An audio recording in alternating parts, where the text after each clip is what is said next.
Welcome to let's know chemistry channel. आज हम पढ़ेंगे about the structure of protein कि जो प्रोटीन के स्ट्रक्चर हैं वो क्या होते हैं। तो देखिए, प्रोटीन के स्ट्रक्चर के बारे में, जो प्रोटीन के स्ट्रक्चर होते हैं वो 4 टाइप्स के होते हैं, मेनली 4 टाइप के। Primary structure, secondary structure, tertiary and quaternary structure. बात करते हैं हम ये स्ट्रक्चर होते क्या हैं। अगर हमारे पास प्राइमरी स्ट्रक्चर है तो कैसा होगा, सेकेंडरी स्ट्रक्चर है फिर कैसा होगा, इस तरीके से हम पढ़ेंगे। अब बात आती है प्राइमरी स्ट्रक्चर के बारे में। प्राइमरी स्ट्रक्चर जो है आपका प्रोटीन्स का क्या होता है वो चीज़ आप देखिए। Sequence of amino acid in polypeptide chain are held together by peptide bonds only। देखिए यहाँ क्या लिखा गया है कि जो वैसे तो आपको सिंपली पता होना चाहिए कि जो आपके प्रोटीन के स्ट्रक्चर हैं वो किससे मिलके बने होते हैं। वो बने होते हैं आपके अमीनो एसिड के साथ, ठीक है। अब बात आ रही है कि प्राइमरी स्ट्रक्चर। प्राइमरी स्ट्रक्चर में क्या होता है कि अमीनो एसिड एक दूसरे से जुड़े होते हैं। अब वो जो जुड़े होते हैं वो किसके थ्रू जुड़े होते हैं, that is the peptide bond. तो यहाँ पे ये बोला गया है कि जो सीक्वेंस है अमीनो एसिड के इन पॉलीपेप्टाइड चेन में एक दूसरे से जुड़े हुए हैं, किसके द्वारा, पेप्टाइड बॉन्ड के द्वारा। लेकिन पेप्टाइड जो बॉन्ड है वो क्या है आपकी, केवल पेप्टाइड बॉन्ड है, इसके अलावा कोई दूसरी बॉन्ड इसमें नहीं है। तो वो क्या हो गया हमारा प्राइमरी स्ट्रक्चर। जैसे आप ये देख पा रहे हैं वैलिन, ग्लाइसिन, लाइसिन, ग्लाइसिन, यानी कि ये रिपीट हो रहे हैं। ये जो है ये क्या है आपके, दैट इज अमीनो एसिड। क्या है ये, अमीनो एसिड। अभी जो इनके बीच में ये जो बॉन्ड आपको दिखाई दे रही है, ये बॉन्ड क्या है आपकी, that is the peptide bond. ये बॉन्ड कौन सी है आपकी, पेप्टाइड बॉन्ड है। तो यानी कि हमें क्या पता चला कि जो अमीनो एसिड है वो पेप्टाइड बॉन्ड से अटैच होते हैं। अगर सिंगल पेप्टाइड बॉन्ड से अटैच होते हैं तो वो आपका हो गया primary structure, clear. Secondary structure. Secondary structure के बारे में अगर हम बात करें तो इसमें क्या है कि polypeptide chain is linked by peptide bond as well as hydrogen bond. It means कि जो हमारा सेकेंडरी स्ट्रक्चर है इसमें पेप्टाइड बॉन्ड के साथ साथ हाइड्रोजन बॉन्ड भी प्रेजेंट होती है, तो हम उसको क्या कह देंगे, सेकेंडरी स्ट्रक्चर। तो आपको फोकस किस बात पे करना है कि यहाँ पर जो है वो आपकी पेप्टाइड बॉन्ड तो है ही है, इसके साथ साथ आपकी हाइड्रोजन बॉन्ड भी प्रेजेंट होती है। फॉर एग्जाम्पल है आपका alpha helix and beta sheet. Beta pleated seat होता है, यहाँ पे क्या होता है आपका, बीटा सीट प्लीटेड आप कह सकते हैं। तो 2 टाइप के सेकेंडरी स्ट्रक्चर होते हैं, alpha helix and beta pleated seat structure. तो आप इसको बीटा प्लीटेड सीट स्ट्रक्चर कह सकते हैं। अब देखिए कैसे हम कहेंगे कि इसमें पेप्टाइड बॉन्ड के साथ साथ हाइड्रोजन बॉन्ड भी है। तो देखो क्या हो रहा है, ये है आपके सारे के सारे ये अमीनो एसिड है, हिस्टाडीन, वैलिन, ग्लाइसिन, लाइसिन, वैलिन, ये सब क्या है आपके, ये सीक्वेंस से लगे हुए हैं, दैट इज अमीनो एसिड। लेकिन आपको क्या देखना है कि यहाँ पर ये तो पेप्टाइड बॉन्ड से लगे हैं जो कि प्राइमरी स्ट्रक्चर में भी लगे हुए थे, ठीक है।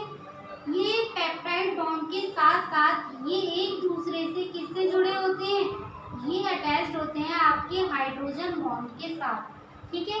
यानी कि सेकेंडरी स्ट्रक्चर में आपकी पेप्टाइड बॉन्ड भी है, इसके साथ साथ आपकी कौन सी बॉन्ड है, हाइड्रोजन बॉन्ड है, ठीक है। तो ये कौन सा स्ट्रक्चर है, अल्फा हेलिक्स। बात आती है beta pleated seat structure. Beta pleated seat structure होता है स्पाइरल शेप में, स्पाइरल शेप में होता है। तो ये क्या है, इसकी स्पाइरल शेप है। यहाँ पर ये जो पॉइंट लगे हुए हैं, यहाँ लगे होते हैं आपके क्या, अमीनो एसिड। अब यहाँ अमीनो एसिड जो है ये अटैच्ड है, ये जो बॉन्ड डॉटेड दिखाई दे रही है आपको, that is also hydrogen bond. तो आपने देखा कि जो आपका सेकेंडरी स्ट्रक्चर है इसमें ये हाइड्रोजन बॉन्ड से अटैच है, और ये भी क्या है आपका बीटा प्लीटेड सीट स्ट्रक्चर भी हाइड्रोजन बॉन्ड से अटैच है। तो ये बात थी आपकी प्राइमरी स्ट्रक्चर और secondary structure of amino acid के बारे में। इसके बाद हम किसके बारे में, टर्शरी और क्वैटरनरी स्ट्रक्चर जानेंगे। देखिए आप, तो टर्शरी स्ट्रक्चर है इसमें क्या है वो चीज़ आप देखिए।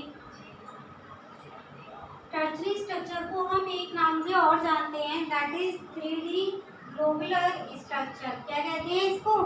3D ग्लोबुलर स्ट्रक्चर के नाम से भी जानते हैं। अब इसे 3D ग्लोबुलर स्ट्रक्चर इसलिए कहते हैं क्योंकि जो इसकी शेप होती है ना वो एक ग्लोब्यूल की टाइप की होती है, यानी कि गोलाई के टाइप की, तो इसीलिए इसे 3D और 3D स्पेस में होती है, इसीलिए इसे 3D ग्लोबुलर स्ट्रक्चर भी कहते हैं। देखिए होता क्या है इसमें, form by interaction between R group, यानी कि ये जो बनता है वो कैसे बनता है, जब आर ग्रुप का इंटरेक्शन हो रहा होता है।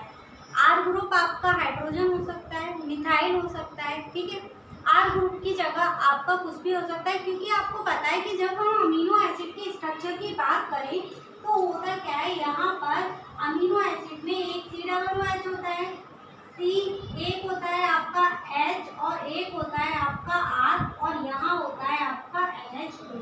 That is the structure of किसका, अमीनो एसिड का। अब इस R की जगह हाइड्रोजन भी आ सकता है, मिथाइल भी आ सकता है, ठीक है। तो ये क्या है, आपका अमीनो एसिड का स्ट्रक्चर है। अब हम बात करते हैं यहाँ पर कि ये जो 3D ग्लोबुलर स्ट्रक्चर है ये बना कैसे है। इसकी जो एक मोस्ट इम्पोर्टेंट इसमें कैरेक्टरिस्टिक है वो है इसकी सल्फाइड बॉन्ड, यानी कि ये वाला स्ट्रक्चर आपका किसके जुड़ा होता है, सल्फाइड बॉन्ड के द्वारा। यानी आप अगर देखेंगे तो ये सल्फर सल्फर बॉन्ड से, ये जो दिखाई दे रहा है आपको ग्लोबुलर स्ट्रक्चर, ये किससे अटैच्ड है, सल्फर सल्फर बॉन्ड के द्वारा ये अटैच्ड है। इसीलिए ये क्या बनाता है, डाइसल्फाइड ब्रिज बनाता है, या हम कह सकते हैं कि ये सल्फर सल्फर बॉन्ड बनाता है, ठीक है। तो ये थी अबाउट द टर्शरी स्ट्रक्चर, किसका, प्रोटीन का टर्शरी स्ट्रक्चर के बारे में। क्वाटरनरी स्ट्रक्चर क्या होता है, जब टर्शरी स्ट्रक्चर आपस में अटैच हो जाते हैं तो फॉर्मेशन होती है क्वाटरनरी स्ट्रक्चर की, ठीक है। क्वाटरनरी स्ट्रक्चर के बारे में देखिए, एग्रीगेशन ऑफ 2 और more polypeptide chain in a single functional unit, यानी कि 2 या उससे ज़्यादा पॉलीपेप्टाइड चेन अगर एक यूनिट में जुड़ जाएं तो वो बनाती है आपकी क्या, क्वाटरनरी स्ट्रक्चर। यानी कि आपने देखा एक पॉलीपेप्टाइड चेन ये है, एक ये है और एक ये है, एक ये है, ये पॉलीपेप्टाइड चेन लगभग 4 है, ठीक है। अब ये आपस में मिल गई और क्या बना लिया, फॉर्मेशन कर दी क्वाटरनरी स्ट्रक्चर की। तो ये क्या था, that is all about protein structure के बारे में, जिसमें होता क्या है कि एक शॉर्ट नोट आता है 12th क्लास केमिस्ट्री में जो अभी रिसेंटली एग्जाम हुए हैं, इसमें भी आपका ये देखा गया है कि right A short note on protein structure, ठीक है। तो आपको ये क्या करना है, इसको शॉर्ट नोट के वे में रेडी करना है, जिससे आप क्या कर सकें, primary secondary tertiary and quaternary structure को इजीली वे में आप लिख सकें। तो नोट कीजिएगा, स्क्रीनशॉट ले लीजिए। तब तक के लिए आगे देखते रहिए लेट्स नो केमिस्ट्री चैनल। अगर आपको बाकी ये वीडियो पसंद आ रही है तो चैनल को लाइक कीजिए और सब्सक्राइब कीजिए। Thank you so much.